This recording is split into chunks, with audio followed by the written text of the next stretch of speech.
I am back for the 100th time, I think. Something like that. Okay, let's get into the topic today. Alien abduction.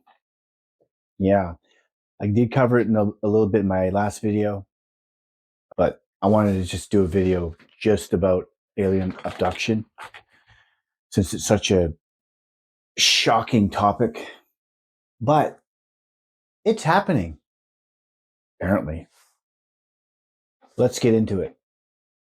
So I'm going to read again from my little script I made. I found out this is much easier than just writing down a few things on a piece of paper. Actually writing a script and following it somewhat for all those new YouTubers out there like myself. It's read it off a laptop, man. Everybody else is doing it, right? I was always thinking, like, what are people going to think when you're looking down? Who gives a shit? I mean, really, there's only like 6 people watching it. Not like there's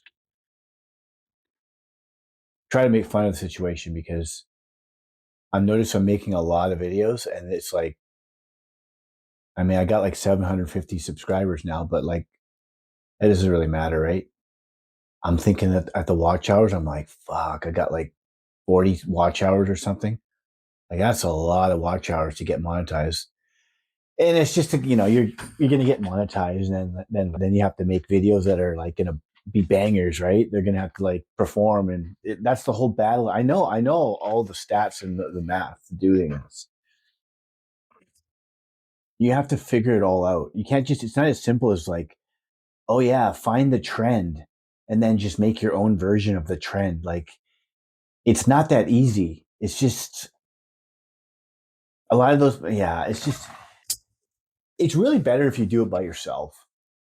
I mean, sure, you can get away with making other content from other people and then copying them sort of and making your own version. Sure, like you can get away with that and it's legal and it's YouTube, it's fine with it, but it's really not what you want to do though. So what are you doing? You're just doing it to get views. And I mean, if you're going to do this, I really think you should be doing it because you want to do the subject, and then hopefully people will latch onto you and be like, I like what this guy's talking about, but it's actually your life, not you replicating somebody else's life. That's what I want to do. I did one video about the YouTube thing, about the new rules. It was a trending video, and I thought, I mean, I'll try it. But it kind of was like what I was watching already, so I did a one off. But I'm not going to do that. That's like not authentic. That's not genuine. That's like I don't really want to copy people. That's being a sheep. Like come up with your own shit, right? Anyway, I just lost 90% of the audience because I didn't get into the subject in the first 10 seconds. See, I'm brainwashed. Okay. But I think that people, if they like the UFO topic and stuff, that they'll probably stick around and watch me. Like the 3 people in the entire world that will watch the video. Thank you. Yeah. I really want this YouTube thing to work out, man, because I think I have the personality to do it. I might not. Whatever. I'll just keep making concrete fountains and if it doesn't work out, but that's okay. Anyway, okay, let's get back into the subject here. And I have a real bad habit of getting off topic. I'm like worse than Trump when he goes on his like rants. Jesus, he just is like, yeah, right? I think the best of us do, but I seem particularly bad. Like I have to put like little reminders. Okay, let's get into the topic though. Alien abduction. My opinion, it's definitely happening. We'll get into that later. And I don't want to make this video too long because it took me forever to edit it. And my editing was crap if you didn't see it. Okay, so the first major alien abduction case was in 1961, and it was Betty Hill and Barney Hill. If you haven't seen that one, it's all over the internet. You can see the hypnosis sessions. You can see when they were alive, them talking about it. You can see Betty talking about it. It's pretty in depth. They were the first real documented cases. There was others, but this is the one that got traction, right? And they were both very credible people. What happened? They were driving home from Canada and they saw a strange object in the sky.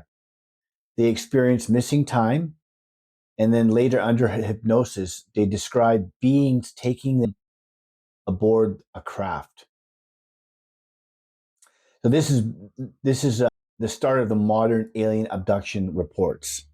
I got all this information from the internet, then I cross-referenced it through the Grok and ChatGPT, and then I did it through Google, and I really tried to dive deep and to find out like exact. I know what happened, but I just wanted to state it for the audience, my three followers. So earlier contacts before 1961, 1954, Antonio Valles Boris in Brazil. He claimed contact with beings, sexual encounter. It was whatever that means, sexual encounter.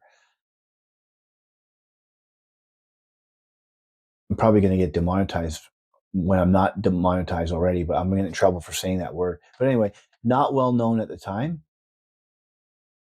So yeah, 1940s to 1950s contactees claim. So yeah, between 1940 and 1950, there's a bunch of reports, but they never really made it into the media. But anyway, I'm going to cover them. So yeah, 40s and 50s claim friendly meetings, non-medical style abductions.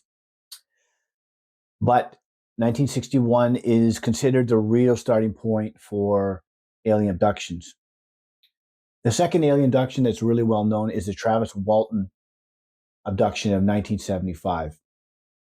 The year is 1975, Snowflake, Arizona, USA.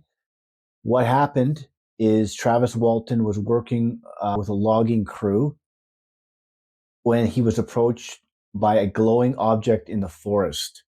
A beam of light hit him, and then he vanished. He was missing for 5 days before reappearing, disoriented, injured. Later, he claimed he had been taken aboard a craft and examined by alien beings. Yeah. The credibility on this one is high. The credibility on the Betty and Barney Hill is high. Multiple witnesses saw him disappear, and the crew passed several polygraph tests. No evidence of a hoax was proven, making this one of the most strongest cases there is. Yeah, they made a movie about that one, Fire in the Sky. Travis Walton says it was taken out of context. That's not really what exactly happened. He wished they did it differently, but he had no say over it. So Fire in the Sky, it does kind of portray sort of what happened, but it's exaggerated. So you can check that out. Fire in the Sky. I think it was done in the 90s. Next one is, I've followed this one closely. Charles Hickens and Calvin Parker, the Pascagoula abduction of 1973. This one's super credible too. Charles Hickson has died a few years back.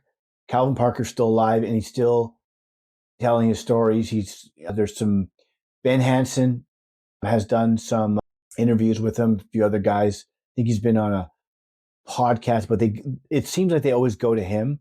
So he's getting quite old now, but it was a crazy experience. So check that out. The Pascagoula abduction, 1973. So what happened was they were fishing at night.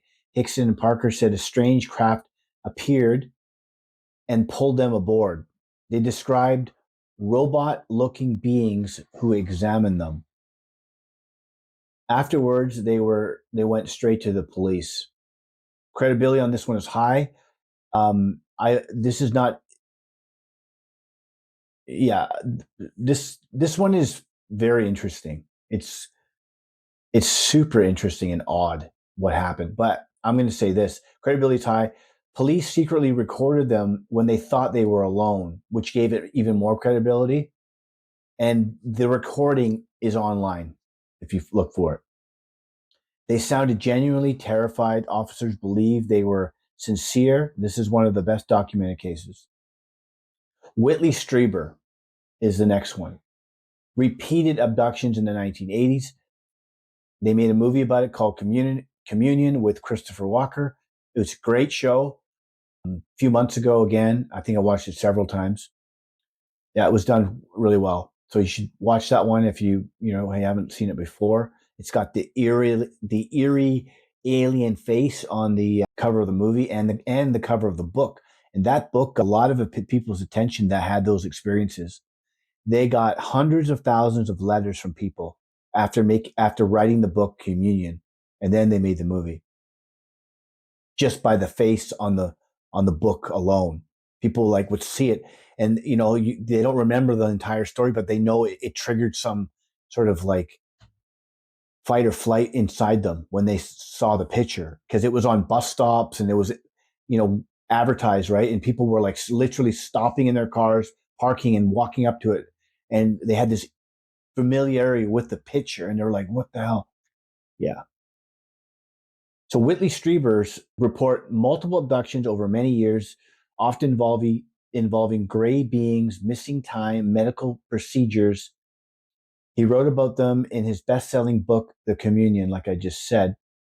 The credibility of this one, they say, is medium. I don't think it's medium. I think it's very high. Very high. Whitley Strieber to this day is still doing talks and podcasts. He's got his own podcast. It's called Something Dream. You look up his name, you'll find it. No witnesses or physical proof, but his experiences were detailed and consistent. Critics say sleep paralysis, physiological functions may explain it. Still, his case shaped modern UFO culture. Yeah, I was going to add to that. Sleep paralysis is a condition, yes. But the skeptics always try to explain it away with sleep paralysis, right? You fall asleep, you can't move, but there's way more symptoms than that. And yeah, I think it's ridiculous that obviously there's people that have sleep paralysis, but I don't see anybody saying that now. And I think there was a doctor once that was doing interviews. She was a woman, and she was on a documentary, and she was debunking all of the alien abduction cases by saying it's all sleep paralysis, it's all in their head. Yeah, it's annoying. I don't like that. Not because I believe in it, because logically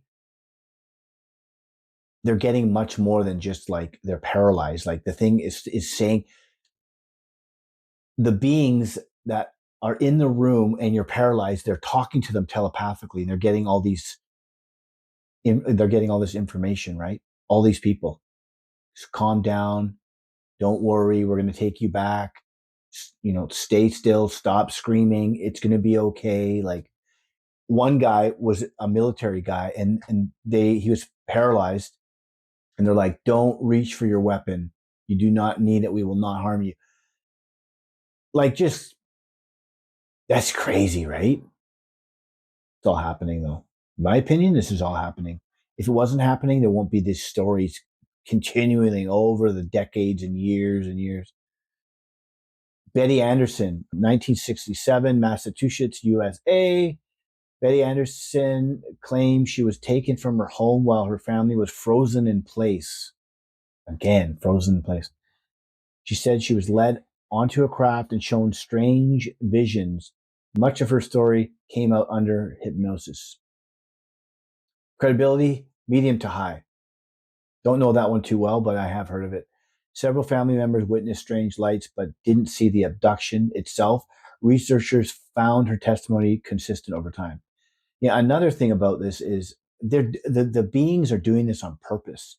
They are not being very open about it. Like, they're not coming and taking you in a crowded city. They're not taking people out of a stadium or something where everyone can see them. They're doing it in the middle of the night, usually doing it in rural areas. The odd time, like that one they made a Netflix documentary about, which I talked about in my last video, about the lady that was taken out of the high rise, and police witnessed it floating out of a window. Yeah. So they have done it, but they must have really wanted her to take her for reasons, right? Other reasons. Probably been taken multiple times, but they generally don't do that. They wanted, like, they're like trying not to disrupt. It seems they're trying to do it as easy as possible, even though getting taken is super, traumatizing. They're doing it, but they're also doing it. They're also trying to tell us while they're doing it, it's okay. Like they're trying to calm us down. If they were like these evil, like they don't give a crap about us, they would just like not say anything. They would just take us, duct tape us up, and tie us up. That's never happened. Instead they paralyze you. But I mean, that's probably better than getting like restraint physically. It's crazy that I'm talking about this, but anyway. So the global estimate is kind of unknown because a lot of people don't report it, right? Official reports say 10 to 20,000 people have been reportedly abducted. Serious investigated cases, a few thousand. Common patterns in abduction cases, short version, Dr. John E. Mack, Bud Hopkins. They talk about the missing time, medical exams, gray beings, small with big black eyes, paralysis. These are all the common things. Screen memories, childhood encounters, reproductive stories, telepathic messages, is all of these things. They show up in thousands of cameras. Yeah, I honestly think it's millions of people. I think millions of people have been abducted. Yeah, but we will see. I would say this: people are convicted of murder. They're sent to prison, sometimes executed based on witness testimony. So there's not always DNA or evidence, but there's witness testimony. Sometimes there's 10 people, 100 people. Phoenix Lights, there was thousands of people. People that are taken as a couple. I mean, that has to say something, right? It's only in the UFO topic and alien abduction topic that witness testimony is not taken seriously because of the topic and because the government does not want us to take it seriously. They want us to think everybody's nuts and crazy and all that. Anyways, that's pretty much it. All I wanted to say about this one. It's simple. But I think it's happening. I think it's definitely happening. And it's eerie. Things coming in our room at night. Jesus, man, that's what we're coming to. Anyways, comment down below. Let me know what you think. Have a great day.